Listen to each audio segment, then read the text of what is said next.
Hello guys, आपका स्वागत है एजुकेशनल स्टडी पॉइंट आई में। मैं सुरेश कुमार आपको आधुनिक भारत का इतिहास की श्रृंखला लेकर आपको प्रस्तुत हुआ हूं। इससे पहले हमने पुर्तगाली का भारत में आगमन, डच का भारत में आगमन और फिर ब्रिटिश कंपनी का भारत में आगमन, हमने इससे पहले ब्रिटिश के इससे पहले वीडियो पब्लिश कर दिए हैं। और ब्रिटिश का ये भाग 3 है, क्योंकि ब्रिटिश ने बहुत वर्षों तक भारत पर शासन किया, यहाँ पर व्यापार किया। इसी में आगे कड़ी में चलते हैं। प्लासी का युद्ध सन 1757 ईस्वी में 23 जून को ये संपन्न हुआ था। तो ये प्लासी का युद्ध आखिर भारत में किस तरह हुआ, क्यों हुआ, इसको आपको क्रमवार हमने नोट्स भी आप साथ में तैयार करते चलिए और इसको कहानी की भांति आप सुनते जाइए। कहानी की थोड़ा सा हम रिकॉल कर लेते हैं कि प्लासी का युद्ध हुआ था, उससे पहले बंगाल का उदय हुआ था। बंगाल के उदय में सबसे पहले मुर्शीद कुली खां ने बंगाल का एक अलग से साम्राज्य का विस्तार किया। उसके बाद इसका दामाद जो होता है आपका शुजाउद्दीन, वो शासन पर बैठता है, नवाब बनता है। उसके बाद तीसरा जो नवाब बनता है सरफराज खान, और सरफराज खान नवाब बनने के बाद उसका हत्या करके बनता है अलीवर्दी खां, शासन पर बैठता है और नवाब बनता है। अलीवर्दी खां के कोई भी पुत्र नहीं होता है, उसके 3 पुत्रियां होती है। उसका जो सबसे छोटी जो पुत्री होती है उसका एक पुत्र होता है जिसे दोहित्र कहते हैं, नाती यानी सिराजुद्दौला, ये बंगाल का नवाब बनता है। तो लिखा है सन 1756 ईस्वी में अलीवर्दी खां की मृत्यु के बाद इसकी छोटी पुत्री का पुत्र दोहित्र यानी सिराजुद्दौला बंगाल का नवाब बना। इससे पहले हमने सारी कहानी आपको इससे पहले बता दी है, वो सारे वीडियो आप एक बार वॉच अवश्य कर लेना और इस वीडियो को पूरा अवश्य देखना, ताकि आपको सारी बातें सही रूप से इतिहास में आत्मसात हो सके। जो आपके सामने समस्याएं रहती हैं कि आपको आधुनिक भारत का इतिहास या अन्य कोई भी प्रकरण आपको याद नहीं रहते हैं, इसलिए concept by concept, fact to fact आपको सारी बातें समझाएंगे हम। और इतिहास को आप अपने माइंड में याद करके नहीं बिठा सकते, सिर्फ आप उसको समझ कर ही अपने माइंड में बिठा सकते हैं। आइए कहानी हम सुनाते हैं। अलीवर्दी खां की मृत्यु हो जाती है। मृत्यु के बाद इसका जो नाती है सिराजुद्दौला बंगाल का नवाब बनता है। लेकिन इस समय जब बंगाल का नवाब बनता है तो इसके बहुत सारे विपक्षी होते हैं जो नवाब बनना चाहते हैं। तो इसके सबसे पहले देखते हैं कि कौन से विपरीत विपक्षी होते हैं। तो सिराजुद्दौला के नवाब बनने में कई इसके प्रमुख शत्रु भी थे। सबसे पहले पूर्णिया के नवाब शौकत जंग थे, दूसरे इसकी मौसी जो घसीटी बेगम थी, और तीसरे देखा जाए अंग्रेज। ये 3 प्रमुख रूप से इसके सबसे बड़े शत्रु थे, क्योंकि सिराजुद्दौला को अंग्रेजों को लगता था कि यदि ये शासन पर बना ये हमारी बातें नहीं सुनेगा, इसलिए ये चाहते थे कि ये सिराजुद्दौला शासन पर ना बैठे। किंतु इन सब का विरोध का दमन करते हुए अंततः सिराजुद्दौला ही बंगाल का नवाब बना। ये हमने पहले बता दिया है। सन 1756 ईस्वी में ये शासन पर बैठा है। तो आइए चलते हैं। अंग्रेजों ने फोर्ट विलियम की किलेबंदी कर दी और परकोटे पर तोप चढ़ाई। तो यहाँ पर जब सिराजुद्दौला शासन पर बैठता है, नवाब बनता है, तो यहाँ पर अंग्रेजों को एक डर सा लगता है कि ऐसा ना हो कि ये जो डच लोग हैं हमारी फैक्ट्री पर, या फ्रांसीसी लोग हमारी फैक्ट्री पर, हमारे कारखाने पर हमला बोल दें। इससे बचने के लिए किलेबंदी इन्होंने कर दी। किलेबंदी करने के बाद परकोटे मतलब दीवार पर जो है तोप चढ़ा दी। जब तोप चढ़ा दी, तोप चढ़ाने का एक डर ये था कि फ्रांसीसियों से इनको डर था कि ऐसा ना हो कि हमारे इस कारखाने पर ये हमला बोल दें। लेकिन सिराजुद्दौला जब 1756 ईस्वी में बनता है नवाब, तो इसको चूँकि बंगाल जो है, बंगाल कलकत्ता में जो इन्होंने फोर्ट विलियम बनाया था वो इसी के अंडर में आता था, सिराजुद्दौला के अंडर में आता था। तो सिराजुद्दौला ने साफ कह दिया कि आप इस परकोटे से तोप को हटा लीजिए। लेकिन अंग्रेज नहीं माने। इसलिए 1756 ईस्वी में सिराजुद्दौला ने मनिहारी का युद्ध किया, जिसमें पूर्णिया के नवाब शौकत जंग को पराजित किया था। ये पहले की बात है। शौकत जंग जो है उसको परास्त करता है। तो मनिहारी के युद्ध में पूर्णिया के नवाब शौकत जंग को पराजित करता है, इस प्रकार इसका दमन कर देता है। और उसके बाद 4 जून 1756 ईस्वी में कासिम बाजार पर आक्रमण किया इसने और उस पर भी अधिकार कर लिया। यानी उस पर भी अधिकार, ये सिराजुद्दौला ने उस पर भी अधिकार कर लिया। सबसे पहले इनको हराया, फिर कासिम बाजार पर इसने अपना अधिकार जमा लिया। उसके बाद फिर क्या, 15 जून 1756 को कलकत्ता पर ये हमला बोलता है। 15 जून 1756 को कलकत्ता पर हमला बोलता है और हमला करने के बाद 20 जून 1756 ईस्वी में सिराजुद्दौला ने फोर्ट विलियम पर अधिकार कर लिया। कलकत्ता में जो फोर्ट विलियम अंग्रेजों ने बनाया था, क्योंकि इसने पहले ही कह दिया था कि परकोटे से आप तोप को हटा लिए, लेकिन अंग्रेज नहीं माने थे, इसलिए 15 जून 1756 को कलकत्ता पर हमला कर देता है और 20 जून 1756 को अंततः सिराजुद्दौला फोर्ट विलियम पर अधिकार कर लेता है तथा अंग्रेजों ने भागकर फुल्टा द्वीप पर शरण ली। जब ये अंग्रेजों से युद्ध होता है, फोर्ट विलियम पर कब्जा कर लेता है, अंग्रेज वहाँ से भागते हैं और भागकर ये फुल्टा द्वीप होता है वहाँ पर शरण लेते हैं। फुल्टा द्वीप पर शरण लेते हैं। तो इस प्रकार जब ये फोर्ट विलियम को जीत लेता है और फोर्ट विलियम के जीतने के बाद ये पुनः अपने राजधानी को आ जाता है, अपनी मुर्शिदाबाद में, और यहाँ का जो इसका जो प्रभारी है वो माणिक चंद को बना देता है। माणिक चंद को कलकत्ता का प्रभारी बना देता है। तो इस प्रकार आपने समझा, कलकत्ता का प्रभारी अब माणिक चंद हो गया है और वहाँ से वो वापस चला आया है। तो इस प्रकार आप आगे की कहानी आगे लेकर चलते हैं। तो 20 जून 1756 ईस्वी में ही सिराजुद्दौला ने कुछ अंग्रेज जो थे अधिकारी, वो वहीं पर रह गए थे, उनको गिरफ्तार कर लेता है। अब गिरफ्तार करने के लिए अंग्रेज कितने हैं, 146, इनको 18 × 14 × 10 फुट यानी 18 फुट की लंबाई, चौड़ाई और ऊंचाई जो का एक कोठी थी, एक कमरा टाइप का था, उस कोठरी में इन सबको 146 लोगों को बंद कर देता है। अब छोटा सा कमरा 146 लोगों को जब बंद कर देता है तो एक रात जब बंद रहते हैं, जिसमें 23 व्यक्ति ही दूसरे दिन जीवित निकलते हैं, और जिसे हम काल कोठरी की घटना के रूप में जानते हैं।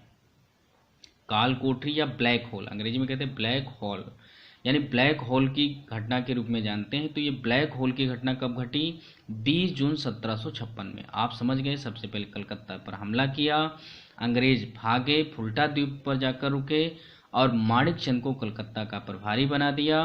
कुछ अंग्रेज जो रह गए थे उनको उसने गिरफ्तार कर लिया और एक कोठरी में बंद कर दिया। कोठरी में बंद किया, छोटी सी कोठरी में 146 लोगों को बंद कर दिया, जिसमें से 23 लोग ही दूसरे दिन जीवित निकले, 23 व्यक्ति ही जीवित निकले।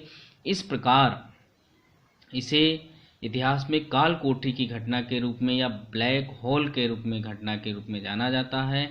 और इसी 23 लोगों में जो शेष एक बचा था, 23 लोगों में एक व्यक्ति था हॉलवेल। ध्यान रखना, हॉलवेल एक व्यक्ति था। अब काल कोठरी की घटना को हॉलवेल ने स्पष्ट किया था, अपनी मुंहजुबानी बताया था कि ब्लैक होल की घटना हुई जिसमें 146 लोगों को सिराजुद्दौला ने बंद कर दिया, जिनमें से सिर्फ 23 लोग ही शेष बचे थे, क्योंकि इसका गवाह हॉलवेल था। तो इस प्रकार अंग्रेजों की तरफ से हॉलवेल ने स्पष्ट किया था। अब जब ये घटना घटी तो ये घटना घटने से क्या हुआ, ये सूचना अंग्रेजों ने किसको पहुंचाई, मद्रास के जो प्रभारी थे लॉर्ड क्लाइव। तो बंगाल की इन सब घटनाओं की सूचना मद्रास के लॉर्ड क्लाइव तक पहुंचती है, यानी लॉर्ड क्लाइव तक ये सूचना सारी पहुंचती हैं कि यहाँ पर हमला हुआ सिराजुद्दौला का, और हॉलवेल ने जैसा कि बताया काल कोठरी की घटना हुई। इन सारी घटनाओं को देखते हुए वहाँ से लॉर्ड क्लाइव चलता है और लॉर्ड क्लाइव वहाँ से चलकर अपनी सेना के साथ चलता है। आगे हम सेना के भी वर्णन बताएंगे। यहाँ पर आप थोड़ा समझिए कि क्लाइव ने 2 जनवरी सन 1757 ईस्वी को माणिक चंद को रिश्वत देकर कलकत्ता पर अधिकार कर लिया। अब जब क्लाइव वहाँ से वापस आता है तो 2 जनवरी 1757 ईस्वी को आपको हमने बताया था कि जब कलकत्ता को अपने अधीन कर लेता है सिराजुद्दौला तो उसका प्रभारी जो है माणिक चंद को बना देता है, लेकिन माणिक चंद दुष्ट प्रवृत्ति का व्यक्ति था, रिश्वतखोर था। इस प्रकार माणिक चंद को रिश्वत देकर ये जो क्लाइव है कलकत्ता को अपने अधिकार में फिर कर लेता है। अब जब इतना होता है तो यहाँ पर 9 फरवरी सन 1757 ईस्वी को नवाब सिराजुद्दौला तथा क्लाइव के बीच आलमगीर की एक संधि होती है। जब ये क्लाइव आ जाता है तो नवाब सिराजुद्दौला और क्लाइव के बीच में एक संधि होती है। संधि ये होती है कि अंग्रेज मतलब सिराजुद्दौला का कहना मानेंगे और उनको पुनः वो वापस सारी जो उसे प्राप्त थी बंगाल, बिहार, उड़ीसा, वो सारी जो है व्यापार करने के लिए सारी छूट प्रदान कर देता है। उसको जो अधिकार था, किला था, जो उसका कारखाना था, वो सारे लौटा देता। लिखा जिसमें अंग्रेजों को पुनः अपने क्षेत्र प्राप्त हो गए तथा सिक्के ढालने की अनुमति भी प्राप्त हो गई, और इसमें साथ में उस सिक्के ढालने की भी अनुमति सिराजुद्दौला अंग्रेजों को दे देता है। और जब सिक्के ढालने की अनुमति प्रदान करते हैं तो 18 अगस्त सन 1757 ईस्वी में अंग्रेजों ने कलकत्ता में एक टकसाल का स्थापना की। टकसाल क्या होता, जहाँ पर अपने स्वयं के सिक्के वो ढालते थे अंग्रेज लोग। तो इस प्रकार यहाँ तक की आपको कहानी समझ में आई होगी कि किस तरह ये भूमिका बन रही है। अब अंग्रेज धीरे धीरे नाराज हो चुके थे कि सिराजुद्दौला का कहना था कि हमसे आप किसी भी तरह आंतरिक मामले हस्तक्षेप मत करना, और इस प्रकार आपको हम पूरी छूट दे रहे हैं, जो भी आपको आपका क्षेत्र था सारा लौटा रहे हैं, साथ में सिक्के ढालने की भी अनुमति आपको हम दे रहे हैं। लेकिन कहानी यहाँ पर समाप्त नहीं होती है। अब होता क्या है, अंग्रेज लोग पता था कि ये जो सिराजुद्दौला है हमें सही रूप से व्यापार या शासन नहीं करने देगा, इसलिए इसके लिए वो षड्यंत्र रचने लगे। यहाँ पर भूमिका तैयार हो रही है प्लासी के युद्ध की। नवाब सिराजुद्दौला के विरुद्ध अब अंग्रेज षड्यंत्र करने लगे, क्योंकि अंग्रेजों के मध्य में नवाब एक अवरोध उत्पन्न कर रहा था। अवरोध मतलब इनके व्यापार में या किसी भी तरह ये खुलापन जो अब तक इनको प्राप्त था वो नहीं प्राप्त हो रहा था, इसलिए इनको लगता था कि अब समस्या उत्पन्न हो जाएगी, इसलिए इनके विरुद्ध षड्यंत्र रचने लगा। अब षड्यंत्र रचने में क्या होता है, लॉर्ड क्लाइव ने क्या किया, उसको ये एक आदत थी कि फूट डालो राज करो। इसकी नीति को अपनाते हुए माणिकचंद को पहले से उसने अपने कब्जे में कर लिया था। ये कलकत्ता का प्रभारी था, ये षड्यंत्रकारी थे देखो, जो सिराजुद्दौला के खिलाफ थे। किनको किनको अंग्रेजों ने मिलाया। तो अंग्रेज तो प्रमुख हो गए, माणिकचंद कलकत्ता का प्रभारी था, आपको पहले बताया था, और अमीरचंद कलकत्ता का व्यापारी था। ये कलकत्ता का व्यापार करने वाला एक व्यक्ति था अमीरचंद। और जगत सेठ, जगत सेठ जो था बंगाल का साहूकार था, जिसे हम बैंकर कहते हैं। इस प्रकार मीर जाफर इसमें सबसे प्रमुख भूमिका निभाता है। मीर जाफर क्या होता, बंगाल की सेना का सेनापति होता है। ये सेनापति होता है सिराजुद्दौला का, और राय दुर्लभ जो हो सेना का एक अधिकारी होता है। इस प्रकार ये प्रमुख थे 5 लोग जो षड्यंत्र में शामिल थे। और अंग्रेज तो आप पहले से जानते प्रमुख षड्यंत्रकारी थे, यही सबको मिला रहे थे। अब अंग्रेजों ने इन सबको अपने अपने तरीके से लाभ देने का प्रयास किया। ये लोग भी सब समझ रहे थे कि जब ये अंग्रेजों के शासन में आ जाएंगे, अंग्रेज के अधीन हो जाएगा, तो हमें थोड़ा और अच्छे तरीके से हम व्यापार या बैंकर या साहूकार अपने तरीके से लाभ सोच रहा था, ये धन चाह रहा था हम लेंगे, इस तरह अलग अलग तरीके से सब सोच रहे थे। और इसमें सबसे ज़्यादा मीर जाफर जो इसका सेनापति था, यहाँ पर ध्यान देना होगा, मीर जाफर जो था सिराजुद्दौला का सेनापति, इसको इसने सबसे अधिक लाभ दिया कि आप हमारे में मिल जाइए, हम एक युद्ध करेंगे, युद्ध में आप हमारा साथ देना, हमारी तरफ से लड़ना, और आप ये सिर्फ दिखावा में वहाँ उस सिराजुद्दौला की तरफ से लड़ने जाएंगे, लेकिन आप हमारे पक्ष के व्यक्ति होंगे। तो कहा हमें लाभ क्या होगा, तो कहा लाभ ये होगा, अंग्रेजों ने कहा कि आपको ही हम बंगाल का अगला नवाब बना देंगे। ये लाभ को देखकर ये बंगाल का नवाब बनना चाहता था, इसलिए इसने क्या किया, गद्दारी करने का सोच ली। तो इस प्रकार आपने देखा मीर जाफर षड्यंत्र में शामिल हो गया। अब क्लाइव ने क्या किया, क्लाइव की सेना के हम बताते हैं, जब वहाँ से चला था तो क्लाइव की सेना में क्या थे, क्लाइव की सेना में 950 यूरोपी पैदल थे, 100 लोग तोपची थे, और 50 नाविक लोग थे जो नाव चलाते थे, और 2100 भारतीय सैनिक थे। इतनी इसकी सेना थी।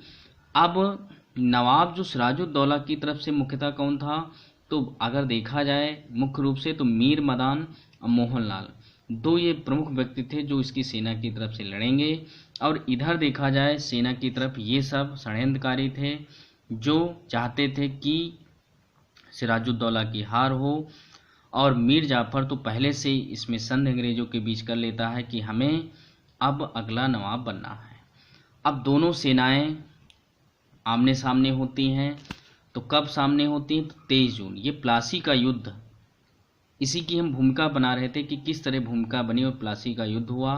तो 23 जून सन 1757 ईस्वी में एक प्लासी के मैदान में लॉर्ड क्लाइव तथा नवाब सिराजुद्दौला की सेनाएं आपस में लड़ी, जिसमें मोहनलाल और मीर मदान बहादुरी से लड़ते हुए वीरगति को प्राप्त हुए, क्योंकि पहले से ही सारी भूमिका बन चुकी थी। मीर जाफर गया तो था लड़ने के लिए, लेकिन वो लड़ाई वहाँ पर किसी भी प्रकार का वो कहना नहीं मानना था। अंततः उसने सिराजुद्दौला से कहा कि हम इस युद्ध को जीत लेंगे, आप अपने राजधानी मुर्शिदाबाद को लौट जाइए, अंग्रेजों को अभी हम परास्त करके वापस आ रहे हैं। अंततः मीर जाफर की बात को सिराजुद्दौला मान जाता है और अपने मुर्शिदाबाद राजधानी को लौट जाता है। और यहाँ पर जो मीर जाफर होता है ये अंग्रेजों से हाथ मिलाता है और अंततः साथ में ये भी कह देता, मीर जाफर का जो एक पुत्र होता है जिसका नाम होता है मीरन, मीरन को आदेश देता है कि वहाँ पर जाइए मुर्शिदाबाद और सिराजुद्दौला को धोखे से उसको मार दीजिए। इस प्रकार मीरन अपने एक दोस्त के साथ सिराजुद्दौला की धोखे से हत्या कर देता है। अंततः अंग्रेज जीत जाते हैं और सिराजुद्दौला की हार होती है। तो आपने देखा कि 23 जून 1757 का एक महान युद्ध जो हुआ प्लासी के मैदान में, जिसमें अंग्रेजों ने बहुत बड़ी जीत हासिल की थी और इस जीत के हासिल के साथ उन्होंने एक नई शुरुआत कर दी थी कि किस तरह हम यहाँ पर शासन के लिए एक दावेदार ढूंढ सकते हैं। तो इस प्रकार सिराजुद्दौला की हार हुई और उसकी हत्या कर दी गई और मीर जाफर सन 1757 ईस्वी में ही बंगाल का अगला नवाब बन बैठा। अब ये अंग्रेजों के द्वारा मीर जाफर बना था, तो अंग्रेजों की आशीर्वाद से ये बना था नवाब, तो जाहिर सी बात जो अंग्रेज कहेंगे उसकी बात ये मानेगा। तो यानी ये नाम मात्र का नवाब था, ये अंग्रेजों की कठपुतली बनकर रह गया, कठपुतली की भांति कार्य करने लगा। इसीलिए इतिहासकारों ने मीर जाफर के बारे में लिखा है कि मीर जाफर को अंग्रेजों का गधा कहा है। यह कहा गया है कि ये क्लाइव का गधा था, मीर जाफर क्लाइव का गधा कहा गया है, ये संज्ञा दी गई है। क्यों? क्योंकि जिधर को ये कहते थे अंग्रेज उधर ये चलने को तैयार हो जाता था। यानी शासन नवाब कर रहा है, लेकिन मुख्य रूप से शासन देखा जाए अंग्रेज ही कर रहे हैं। इस प्रकार मीर जाफर 1760 ईस्वी तक बंगाल का नवाब बना रहा। अब ये 60 तक क्यों बना रहा? क्योंकि ये एक सेनापति था, इसको बहुत अनुभव नहीं था, शासन करने लगा। लेकिन इसके समय में इधर अंग्रेज भी बहुत इसको लूट रहे थे, बहुत सारा खजाना इसको ले रहे थे हर तरीके से, क्योंकि ये कठपुतली की भांति था। बहुत सारा खजाना धीरे धीरे ख़त्म होता जा रहा था और अंततः ऐसी स्थिति आ गई बंगाल में कि वहाँ का खजाना लगभग समाप्त होने की स्थिति में आ गया था। क्यों आ गया था? क्योंकि अंग्रेज जो हैं वो दस्तक का सर्वाधिक प्रयोग इसी के शासन में किया था। क्योंकि दस्तक आपको हमने बताया था कि जो फर्रुखसियर ने अंग्रेजों को दस्तक 3000 रुपये में दिया था, उसका प्रयोग अंग्रेज कर रहे थे और दिखावे के रूप में ये अंग्रेज वहाँ पर शासन नहीं कर रहे थे। क्यों?